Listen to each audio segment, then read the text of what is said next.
Instant Santé est depuis quelques jours en train de nous parler d'une thématique assez intéressante où nous sommes en pleine période de jeûne et il est important de savoir quoi consommer, comment se prémunir, éviter certains maux, certaines difficultés lorsqu'on est en période de jeûne.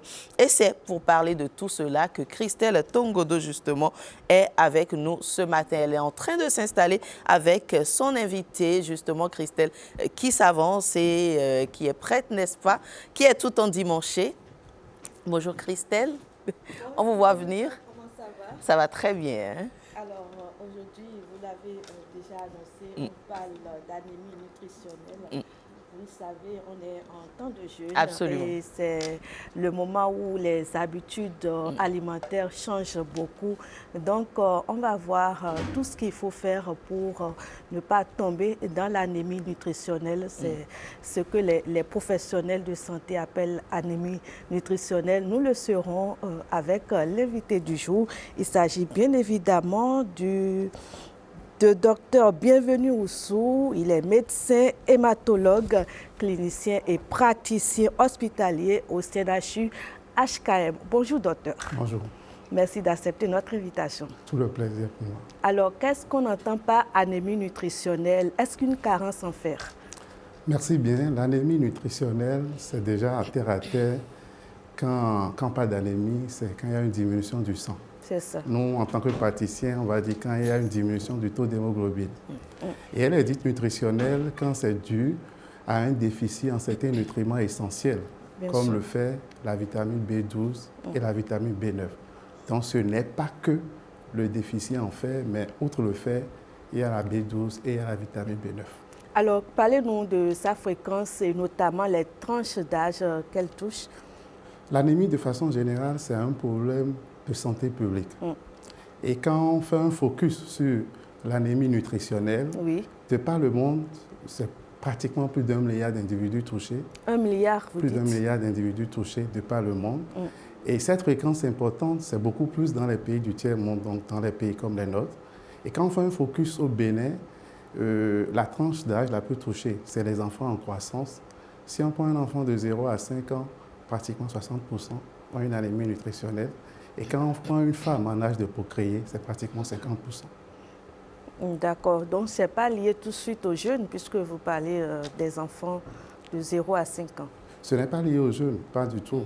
L'anémie nutritionnelle, que ce soit le fer, le manque de fer, le manque de la vitamine B12 et le manque de la vitamine B9, c'est une anémie qui se met en place de façon progressive, de façon chronique. Ça prend du temps pour se mettre en place.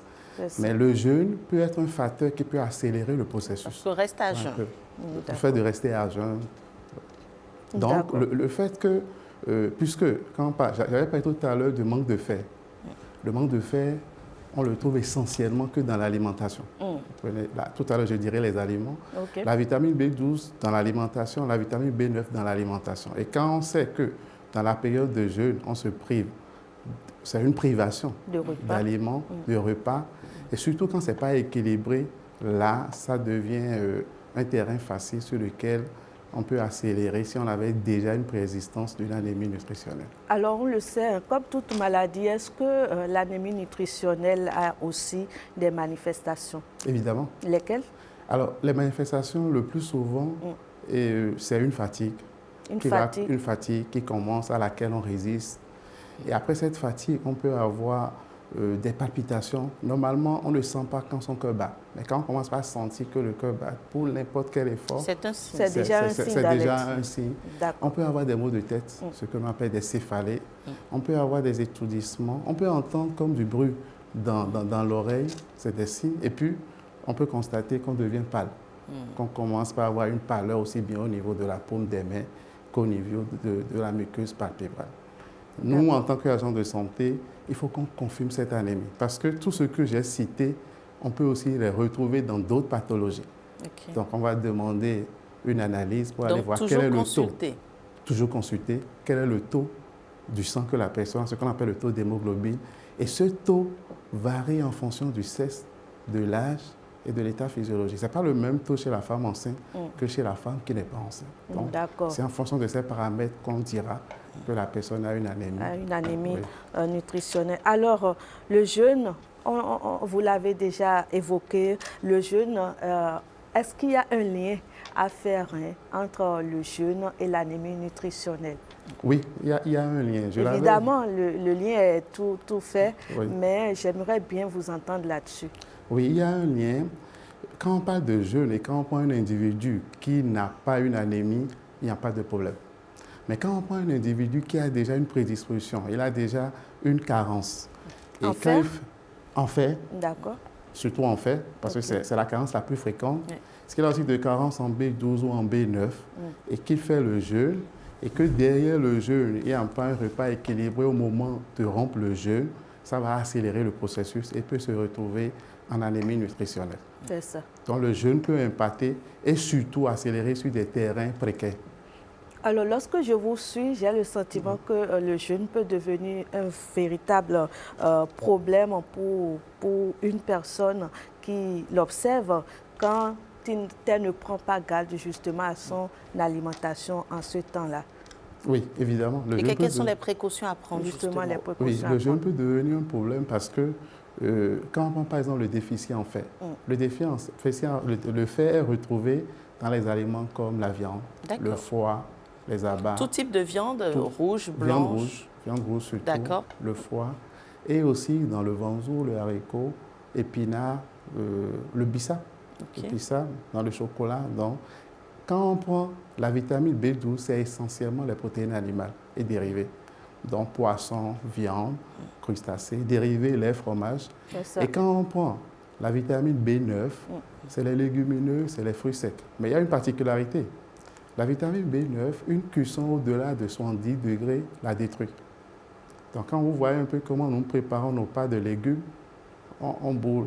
Le légume est préparé 2 fois. On est au-delà de 70 degrés. Donc, on n'a pas, de par nos repas, on n'a pas... Ça perd ses valeurs nutritionnelles. Ça perd ses valeurs nutritionnelles. Donc, si on connaît ce contexte-là, et on prend un individu qui déjà a une anémie par carence, qui se constitue, et qui se retrouve en période de jeûne, et pendant les périodes de rupture, n'a pas un repas équilibré où on peut retrouver ces différents éléments, viande, le flux, sec, ainsi de suite, il peut se retrouver rapidement à présenter une anémie par carence, soit en fer, en B12 ou en vitamine B9. Donc, pour la prévenir, ce type d'anémie, il faut agir justement sur ces marqueurs-là. Alors, les personnes avec un antécédent, j'y arrive, de carence, par exemple, en fer, sont-elles plus à risque? Vous venez de nous le dire, justement. Alors, la fatigue ou la faiblesse, est-ce que c'est compté parmi les signes d'alerte? Oui, la fatigue à quelle fréquence? Est-ce que c'est une fatigue chronique ou bien y a-t-il d'autres signes qui devraient tout de suite mettre la puce à l'oreille? Oui, parmi les signes d'une anémie de façon générale, qu'elle soit nutritionnelle ou non, le premier élément, c'est une fatigue qui s'installe progressivement. Mais comprenez aussi qu'on peut aussi avoir la fatigue dans d'autres pathologies. Bien sûr. Donc, il y a d'autres signes que nous allons rechercher. Une fatigue, le cœur qui bat plus vite. La personne peut avoir des maux de tête. La personne peut entendre des bruits dans l'oreille. Et quand on entend tout ça, nous, on va regarder ces muqueuses sont comment. Est-ce qu'il y a une pâleur au niveau des muqueuses? Et ça, là aussi, on doit faire attention. Parce que quand c'est un enfant, quand l'enfant pleure, les muqueuses palpébres seront rouges. Donc, il faut faire attention à ce détail. Mais l'élément important, c'est de pouvoir... C'est la fatigue? L'élément important, oui, on a la fatigue, mais il faut pouvoir faire le taux. D'accord. Comme vous l'avez dit, allez consulter. Voilà. Donc, si la personne commence par avoir une fatigue excessive, il va de soi que la personne doit consulter immédiatement pour comprendre est-ce que c'est lié à une anémie. Ou est-ce que c'est juste la faim, peut-être? Alors, pendant le jeûne, la régularité des repas change, je l'ai dit, à l'entame. Absolument. À l'entame, justement, de cette rubrique. Alors, dans ce cas, est-ce qu'il n'est pas difficile, professeur, de limiter les risques, justement, liés à l'anémie nutritionnelle? Oui, il est un peu difficile, c'est vrai. Mais ça revient parce qu'au fait, quand on parle de l'anémie nutritionnelle, comme je l'ai dit, Oui. c'est une anémie qui s'installe de façon progressive, qui est une anémie chronique, qui prend du temps à s'installer. Donc, si la personne fait un jeûne prolongé, oui. Donc, c'est dans la durée que le problème se pose. C'est dans la durée que le problème va se poser. D'accord. Mais le fait qu'il ne mange pas à midi, qu'il peut manger le soir, ça peut être un peu compensé. Okay. Si ce qu'il mange le soir est équilibré, s'il y a un peu de protéines animales, protéines végétales, s'il y a de fruits, ainsi de suite, ça peut s'équilibrer. Donc, un jeûne au-delà de 24 heures n'est pas susceptible d'engendrer des... Non, un jeûne au-delà de 24 heures n'est pas bon. D'accord, n'est pas problématique.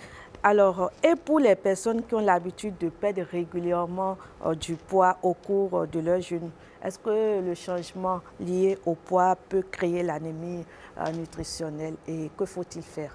Alors, la perte du poids, c'est souvent dû au fait que la personne perd de graisse, perd de muscle. D'accord. Et quand la personne va perdre du muscle, il y a plusieurs éléments derrière. Nous avons cité la vitamine B12, la vitamine B9 et la vitamine et le fer. C'est des éléments qui sont essentiels pour le fonctionnement de ces muscles. D'accord. Donc évidemment, quand la personne perd du poids, ça peut être aussi dû à une anémie. Forcément, il faut qu'on cherche d'autres éléments pour comprendre qu'effectivement, c'est lié à l'anémie et pouvoir avoir la preuve de cette anémie et résoudre le problème. Très bien. Alors, quand le jeûne est prolongé, on l'a déjà abordé cette question, y a-t-il nécessité de faire un suivi médical pendant le jeûne? Oui. Oui, surtout quand le patient, dans quel cas, voilà. Surtout quand la personne est déjà connue, qu'il a déjà une anémie et que la personne est sous un traitement. Quand la personne est sous un traitement, il doit régulièrement prendre son traitement. Pour ceux qui présentent des carences ou des antécédents. Des antécédents, ils doivent continuer le traitement, se faire suivre. Pour ceux qui ont un risque ou qui se sentent déjà fatigués et qui sentent que pendant le jeûne, ça s'accentue, ils doivent forcément consulter pour qu'on puisse comprendre qu'est-ce qu'il y a derrière cela, est-ce que c'est une anémie, et pouvoir résoudre le problème.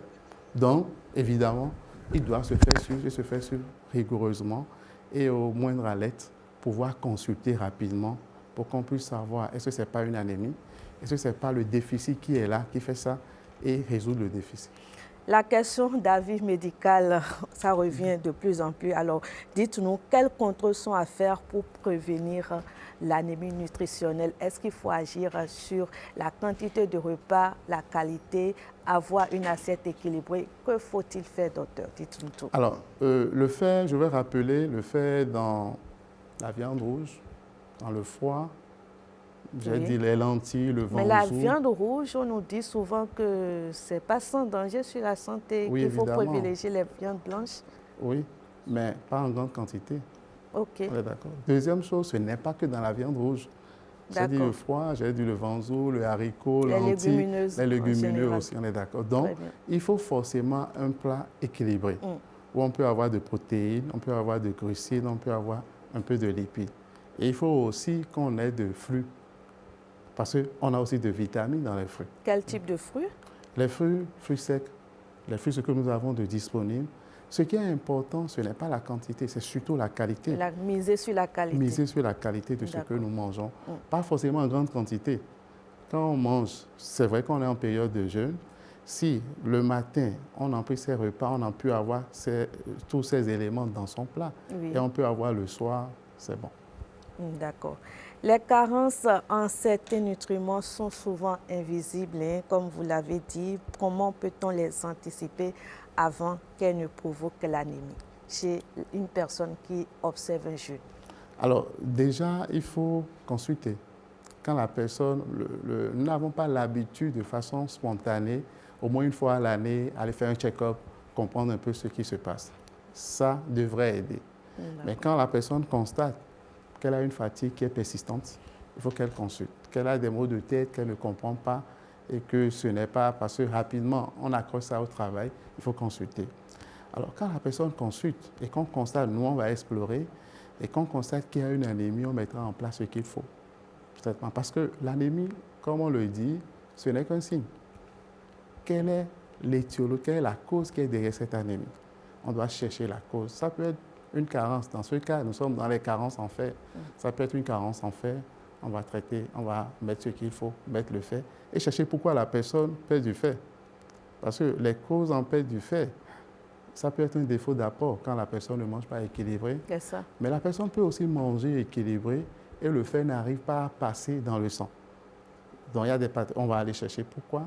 Quand on prend les femmes, quand les menstrues sont abondantes, ça fait il y a une perte qui est plus importante. Ça peut aussi donner une anémie par carence en fer.